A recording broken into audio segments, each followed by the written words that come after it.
Hi friends, எல்லோரும் எப்படி இருக்கீங்க? நல்லா இருக்கீங்களா? இன்றைக்கி வந்து நம்ம என்ன பார்க்க போகிறோம்னு பார்த்தீங்கன்னா, ஒரு சூப்பரான வீடியோ தான். என்னென்னு பார்த்தீங்கன்னா, வெந்தயக்கீரையை நம்ம வீட்டிலேயே விளைய வச்சு விளைஞ்சதுலேருந்து சமைக்கிறது வரைக்கும் தான் பார்க்க போகிறோம். ஆனால் சூப்பராக இருக்கும். கண்டிப்பாக வீடியோவை ஸ்கிப் பண்ணாமல் பாருங்கள். இது வந்து ஃபஸ்ட் நாள் என்ன பண்ணியிருக்கோம்னு பார்த்தீங்கன்னா, வெந்தயத்தை வந்து நாளே ஊற வச்ச வெந்தயத்தை அப்படியே மணலில் பரப்பி வச்சுருக்கோம். மணலும் செம்மண்ணும் போட்டு அதில் அப்படியே பரப்பி வச்சுருக்கோம். ஃபஸ்ட் நாள் பாருங்கள். 2வது நாள் பாருங்கள் எப்படி வந்திருக்குன்றது.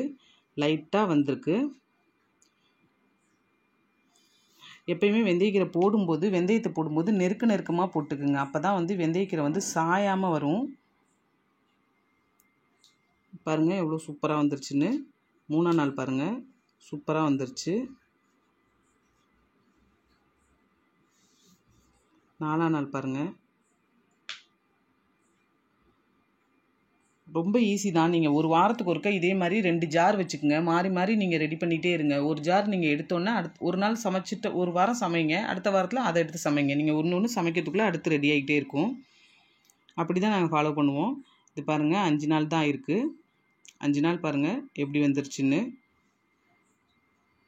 6ஆம் நாள் எப்பயுமே ஒரு வாரத்துக்கு ஒருக்க நீங்கள் கீரை எடுத்துருங்க. எடுத்துட்டிங்கன்னா கீரை வந்து ரொம்ப டேஸ்ட்டாக இருக்கும். லைட்டாக வந்து கடையில் வாங்கும்போது ஒரு கசப்பு தன்மை இருக்கும். அது வந்து நம்ம வீட்டில் செய்யும்போது இருக்காது.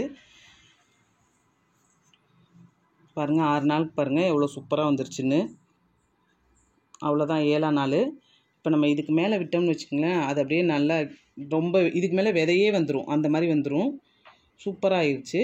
இப்போ வந்து நம்ம இதை எடுத்துடலாம். இப்போ நம்ம வந்து அப்படியே நம்ம பிடுங்கிடலாம். ஏன்னா நம்ம மறுபடியும் அதில் நம்ம விதை போட்டுருவோம். அதனால் வந்து 8ஆம் நாள் இதை நம்ம கட் பண்ணி எடுத்தாச்சு. பாருங்கள் சூப்பராகிடுச்சு. நம்ம வந்து இதை நீங்கள் கட் பண்ணி மறுபடியும் இதுலேயே நீங்கள் விளைய வைக்கிறதுனா அது கொஞ்சம் கொஞ்சமாக வந்துகிட்டே இருக்கும். ஆனால் அதை அப்படியே நீங்கள் வெயிட் பண்ணுறதுக்கு இதை நீங்கள் பிடுங்கிட்டு மறுபடியுமே நீங்கள் அதில் விதை போட்டுடலாம்.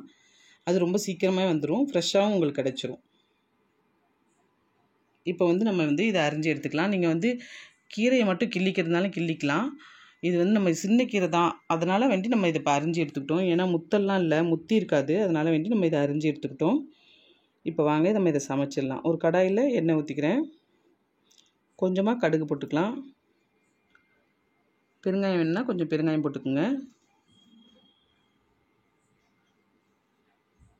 ஜீரகம் போட்டு தாளிச்சிக்கலாம், வரமிளகாய் போட்டு தாளிச்சிக்கலாம். இது வந்து நான் சும்மா எமர்ஜென்சிக்காக வேண்டி நான் இந்த வெந்தயக்கீரைக்காக தான் இந்த வீடியோ எடுத்தேன். அப்படியே இதை நம்ம சமைக்கிறதையும் ஒரு வீடியோவாக எடுத்து போட்டுடலாம் அப்படிங்கிறதுக்காக தான் போட்டேன். கடுகு போட்டாச்சு, வெங்காயம் போட்டாச்சு. லைட்டாக வந்து எப்பயுமே வந்து கீரை செய்யும்போது, அதுவும் லேசாக ஒரு கசப்பான கீரை செய்யும்போது தக்காளி போட்டுக்கிறது நல்லது. அதனால நான் தக்காளி சேர்த்துக்கிறேன். காரத்துக்கு பச்சை மிளகாய் மட்டும்தான் போட்டிருக்கேன். மிளகாத்தூள் எதுவும் சேர்க்கலை. இப்போ இது நல்லா வதங்கிக்கிட்டும். நீங்கள் வெங்காயம் வந்து சின்ன வெங்காயம் இருந்துச்சுன்னா போட்டுக்கோங்க. சின்ன வெங்காயம் போட்டிங்கன்னா ரொம்ப சூப்பராக இருக்கும். ஆனால் என்கிட்ட சின்ன வெங்காயம் இல்லை, அதனால் வேண்டி நான் இதை போட்டுட்டேன். இந்த தக்காளி வெங்காயம் வதங்கிறதுக்கு கொஞ்சமாக உப்பு போட்டுக்குங்க. எப்பயுமே வந்து நம்ம கீரையெல்லாம் நம்ம போய் நம்ம நினச்ச மாதிரி வெளியில் கிடைக்காது. அதனால் நம்ம ஈஸியாக நீங்கள் வீட்டிலேயே செஞ்சுக்கலாம். அதுவும் இடம் இருக்கிறவங்க தாராளமாக செஞ்சுக்கலாம். எங்களுக்கு பாருங்கள் இடமே இல்லை. அதையே வந்து ஒரு சின்ன தொட்டிக்குள்ளே வச்சு நாங்கள் பண்ணிகிட்டு இருக்கோம். நீங்கள் வந்து தாராளமாக நீங்கள் வீட்டிலேயே வச்சுக்கலாம். கொஞ்சமாக வெயில் இருந்தால் போதும். இதுக்கு ரொம்ப வெயில் வேணும்னு அவசியமே இல்லை. இப்போ நம்ம வந்து இந்த கீரையை போட்டு நல்லா வதக்கிடலாம். கீரையை போட்டு நல்லா வதக்கிக்குங்க. கொஞ்சமாக உப்பு போட்டுக்குங்க. நான் இப்போ வந்து ஜீரகத்தை வந்து நான் நுணுக்கி போட்டிருக்கேன். அதை நான் உங்கள்கிட்ட காட்ட மறந்துட்டேன். நீங்கள் உங்களுக்கு குழம்பு நிறையா வேணும்னு தோணுச்சுன்னா நீங்கள் தேங்காயோடு சேர்த்து நீங்கள் ஜீரகத்தை அரைச்சி போட்டுக்குங்க. இப்போ கீரை நல்லா வதங்கிருச்சு. இப்போ நான் ஒரு கப் பருப்பு அதில் ஆட் பண்ணிக்கிறேன். எனக்கு வந்து கொஞ்சமாக குழம்பு தேவைப்பட்டுச்சுன்னா போதும். அதனால் வேண்டி நான் இது பருப்பு மட்டும் போட்டிருக்கேன். உங்களுக்கு எவ்வளோ வேணுமோ அதுக்கு தகுந்த மாதிரி நீங்கள் பண்ணிக்கங்க. அதே மாதிரி நீங்கள் வெந்தயத்தை விளைய வைக்கும்போதும் நீங்கள் எவ்வளோ பெரிய பாத்திரத்தில் வேணும்னாலும் நீங்கள் போட்டுக்குங்க. நீங்கள் சும்மா ஒரு 5 ரூபாய்க்கு நீங்கள் வெந்தயம் வாங்கி நீங்கள் விளைய வச்சிங்கனாலே போதும். உங்களுக்கு அது 50 ரூபாய்க்கு மேலான ஒரு கீரை கிடச்சிரும். அதுவும் வெந்தயக்கீரை வெளியிலலாம் வாங்க போனோம்னா காசு வேறு கூட. பாருங்கள் அவ்வளோதாங்க, ரெடி ஆகிடுச்சு. சீக்கிரம் வெந்துடும். அடுத்து இன்னொரு விஷயம் சொல்லணும். நம்ம வந்து கஸ்தூரி மேத்தி நம்ம வெளியில் போய் வாங்குவோம் பார்த்திங்களா, அது வந்து வெந்தயத்தை காய வச்சு எடுத்து வைக்கிறது தான். அதெல்லாமே நான் வீட்டிலேயே ரெடி பண்ணி வச்சுக்குவேன். நான் இதை உங்கள்கிட்ட பேசும்போது தான் எனக்கு கஸ்தூரி மேத்தி ஞாபகம் வருது. இல்லைன்னா நான் அதை ஃபஸ்ட்லேயே நான் காட்டியிருப்பேன்.